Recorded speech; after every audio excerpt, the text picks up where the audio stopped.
షర్మిల చాలా బాధ్యతాయుతమైన స్టేట్మెంట్ ఏదైతే భారతి గారి మీద నిన్న కిరణ్ అనే వ్యక్తి చేసిన వ్యాఖ్యలు, భారతీ రెడ్డి గారి మీద సోషల్ మీడియా వేదికగా చేసిన వ్యాఖ్యలు చాలా బాధాకరం.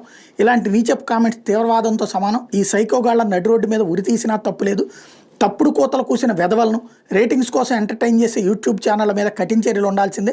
కూటమి ప్రభుత్వాన్ని సాటి మహిళగా డిమాండ్ చేస్తున్న సమాజంలో మకిలి చేష్టలు చేసేటటువంటి వాళ్ళ సమాజం ఇలాంటి మకిలి చేష్టలని హర్షించదు. ఏ పార్టీ వాళ్ళైనా ఎంతటి వాళ్ళైనా శిక్ష పడాలి. వ్యక్తిత్వ హననానికి పాల్పడే నీచపు వ్యవస్థ ఒక్క మన రాష్ట్రంలో ఉంది. ఈ విష సంస్కృతికి బీజం వేసింది వైసీపీ టీడీపీలే. సోషల్ మీడియా వేదికగా జరుగుతున్నటువంటి ఈ రాక్షస కాండని ఆ అధికారాన్ని అడ్డుపెట్టుకుని ఉచ్చం నీచం మానం మర్యాద లేకుండా ప్రవర్తిస్తున్న వాళ్ళు ఉన్నారు. రక్త సంబంధాన్ని మర్చారు. రాజకీయ కక్షతో కుటుంబాలను రోడ్డు మీదకి లాగారు.